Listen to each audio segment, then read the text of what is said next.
Imagine waking up in a prison cell, serving a sentence for a crime you genuinely do not remember committing because you didn't. Yet on video, clear as day, there you are, confessing in detail. How does that happen? How does an innocent person end up saying, "Yes, I did it," to something they never did? Tonight, we're diving into the disturbing world of false confessions, one of the most misunderstood and chilling failures in our justice system. We'll explore how pressure, psychology, and interrogation tactics can twist reality until even you start doubting your own memory. This isn't just theory. People have lost decades of their lives based solely on confessions later proven false by DNA. By the end of this video, you'll understand how ordinary people like you and me, can be pushed to say the unthinkable and what that means for anyone who ever finds themselves alone in an interrogation room. False confessions sound impossible until you look closely. Across the world, people have admitted to murders, assaults, even crimes that later turn out to be scientifically impossible for them to have committed. Yet many of them were convicted anyway because juries, judges, and even the public often believe one thing: no one would confess to something they didn't do. That assumption is dangerously wrong.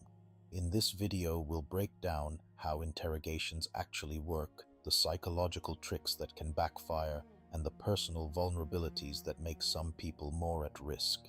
We'll walk through real cases, research experiments, and reforms that could stop these injustices.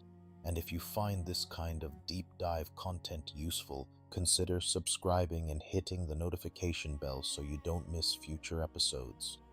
Stick with me until the end, because I'll share concrete steps you should know before ever speaking to police, guilty or innocent. Let's start with a basic but uncomfortable truth. Confession evidence is incredibly powerful. In courtrooms, once a jury sees a confession, especially on video, it often outweighs almost everything else. Eyewitness contradictions, shaky forensics, even solid alibis can be mentally downgraded because people think, why would anyone say that unless it's true? But psychology tells a different story. Studies of DNA exoneration cases show that a significant portion involved false confessions. In the United States, estimates suggest roughly 1 in 4 wrongful convictions overturned by DNA included some kind of false admission. That's not a rounding error, that's a pattern. And it doesn't only affect high-profile homicides. It happens in everyday cases too: robberies, assaults, even minor crimes. To understand why, we have to step inside the interrogation room, see what actually happens there, and how far the law allows police to go in trying to get someone to talk. Most of us picture an interrogation as a quick, intense conversation. A detective asks direct questions, the suspect answers, and truth rises to the surface. Reality is very different. Interrogations can last hours, sometimes more than a day, with virtually no breaks. The entire setup is designed to unbalance you. The room is small and bare, the chair is uncomfortable, the door is behind the detective, subtly blocking escape. Interrogators are trained to control the environment, the temperature, the silence, even when you're allowed to use the bathroom. They may start friendly, offering water, joking, building rapport. Then, slowly, they increase pressure, repeating questions, expressing disbelief, suggesting that insisting on innocence will look bad. The goal isn't just information, it's to shift your mindset from "I'm innocent" to "I need to get out of this room." Under those conditions, the line between truth and survival strategy can blur in dangerous ways. One of the most controversial frameworks behind modern interrogations is often called the Reed technique. While it's been modified and criticized over the years, its core ideas still shape how many officers are trained. The method assumes that police should first decide whether a suspect is lying, using behavioral cues like fidgeting or avoiding eye contact, signs we now know are highly unreliable. Once they believe someone is guilty, the interrogation shifts from fact-finding to confession-seeking. Interrogators are encouraged to confront suspects with certainty. "We know you did this." They minimize moral blame, suggesting it was an accident, a moment of weakness, or someone else's idea, to make confessing feel more acceptable. At the same time, they may exaggerate the evidence, legally allowed in many places to lie about fingerprints, witnesses, even fake polygraph results. When you're exhausted and scared, Hearing that the case is already sealed can make confessing feel like the only rational option. To understand how an innocent person can break, we need to talk about three key psychological concepts: compliance, suggestibility, and internalization. Compliance is the simplest. Under enough pressure, people will sometimes say whatever they think the authority wants to hear, just to end the ordeal. Suggestibility adds another layer. When someone is stressed, confused, or vulnerable, they become more likely to accept information fed to them, even if it's false. Interrogators might say, "We know you blacked out," or "Maybe you don't remember because you were so upset," planting alternative narratives. Over hours, these can start to feel plausible. Then there's internalization, the most chilling stage. Some suspects actually begin to doubt their own memory and come to believe they might have done it without remembering. In extreme cases, they generate vivid but entirely false mental images of the crime, pieced together from leading questions and hints they've been given. Certain groups are especially vulnerable to false confessions. Young people, particularly teenagers, are at the top of that list. Their brains are still developing, especially in areas related to impulse control and future planning. In an interrogation, juveniles are more likely to focus on immediate relief. "If I just say this, I can go home," rather than long-term consequences like prison or a criminal record. People with intellectual disabilities, autism, or mental health issues face similar risks. They may be eager to please authority figures, easily overwhelmed by stress, or struggle to fully understand their rights. Language barriers and low literacy can make Miranda warnings almost meaningless. Even personality traits matter. Highly anxious, trusting, or conflict-avoidant individuals can fold quickly under pressure. The problem isn't that these people are weak. It's that the system often ignores how differently we respond to fear, fatigue, and authority, while still treating every confession as equally reliable. Interrogations don't rely only on psychological pressure. They also use time as a weapon. Many documented false confession cases involve sessions lasting 8, 12, even 20 hours or more. Sleep deprivation, hunger, and constant questioning wear down even the strongest personalities. When you're exhausted, your ability to think clearly, weigh options, or resist suggestion collapses. Interrogators may cycle between friendliness and aggression, promising breaks or leniency that never quite materialize. The clock becomes your enemy. You start to believe that nothing you say is helping, that they'll never accept your denial. In that state, a confession can feel like a shortcut out of the nightmare. "I'll just say what they want, sort it out later." But later, the system doesn't see context. It sees a signed statement or a recorded video. The suffering that produced it is invisible, unless we choose to look closely at how those conditions distort anyone's judgment. To see how this plays out in real life, consider the case of the Central Park Five, now known as the Exonerated Five. In 1989, 5 Black and Latino teenagers were interrogated for hours, without lawyers and often without parents present. Detectives fed them details about a brutal attack they didn't commit, then recorded taped confessions that were fragmented, inconsistent, and contradicted physical evidence. Still, those confessions convinced a jury. The teens spent years in prison before DNA evidence and the real attacker's confession cleared them. Or take Brendan Dassey, a 16-year-old with intellectual limitations, questioned in a way that constantly suggested the right answers.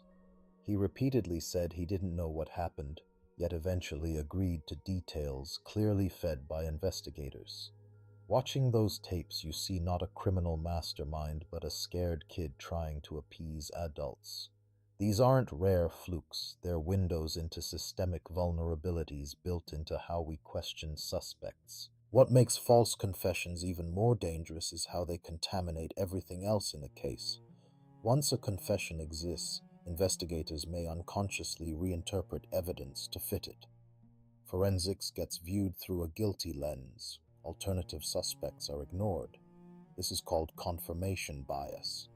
Details in the confession often appear eerily accurate, but that's because they were supplied by investigators over hours of questioning, then repeated back. Jurors only see the final, clean narrative, not the messy process that created it. There's also a phenomenon called corroboration inflation.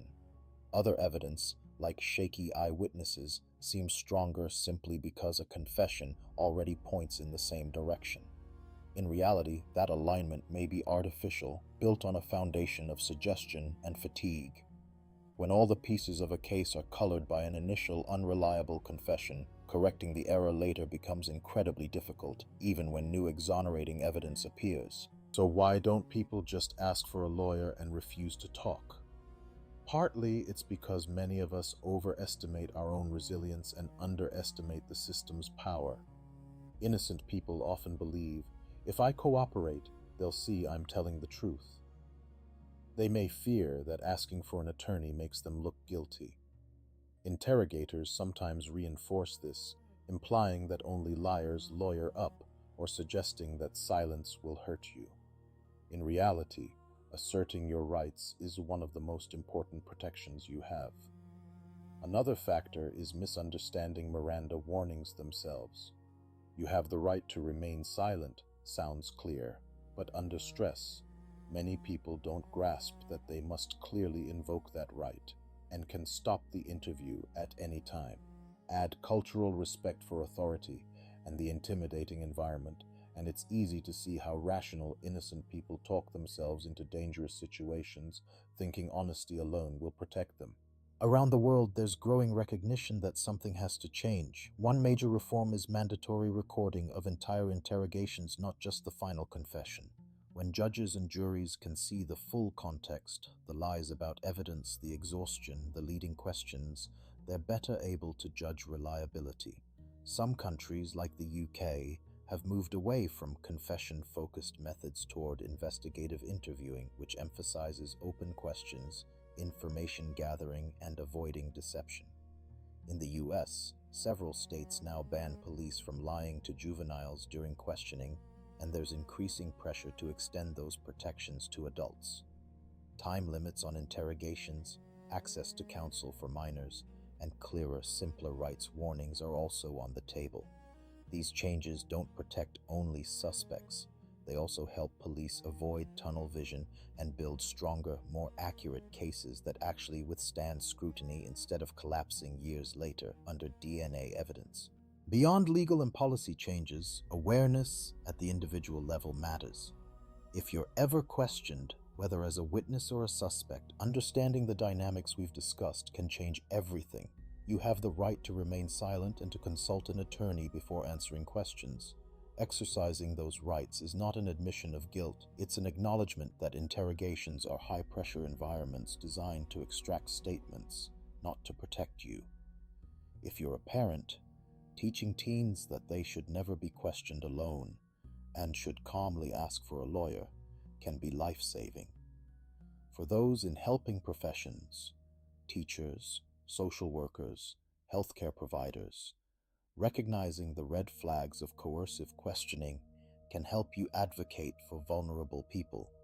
And as voters and community members, supporting policies that require recording, limit deceptive practices, and fund innocence work is one concrete way to reduce the quiet, devastating harm of false confessions. Let's pull this together. False confessions are not rare anomalies or the result of uniquely weak individuals. They are predictable outcomes when powerful psychological tactics meet vulnerable human minds in closed rooms. Long, high-pressure interrogations, deceptive evidence claims, and techniques that prioritize confessions over truth all create conditions where even innocent people may say, "Yes, I did it," just to escape. Youth, mental health challenges, intellectual disabilities, and sheer exhaustion dramatically increase that risk. Once a confession exists, it warps how everyone, from detectives to jurors, sees the rest of the evidence, making wrongful convictions far more likely. At the same time, reforms like recorded interrogations, bans on certain tactics, and better training show that a more balanced approach is possible. Remember, understanding these dynamics isn't about distrusting all police or all confessions. It's about respecting how fragile human decision-making becomes under extreme pressure. If this video shifted how you think about confessions, don't let it stop here. Use that awareness. First, protect yourself and your loved ones by sharing the basic principles. You have the right to remain silent, to ask for a lawyer, and to end an interview. Talk about this with your family, especially teens. Second, if you want more deep, evidence-based breakdowns of how the justice system really works, subscribe to the channel and hit the notification bell so you don't miss upcoming episodes on eyewitness memory, forensic myths, and more. Finally, consider supporting organizations that fight wrongful convictions and push for interrogation reform, whether that's through donations, volunteering, or simply amplifying their work online. Drop your thoughts or questions in the comments. Had you heard of false confessions before, and did anything here surprise you? Your engagement helps this information reach more people who might someday need it most.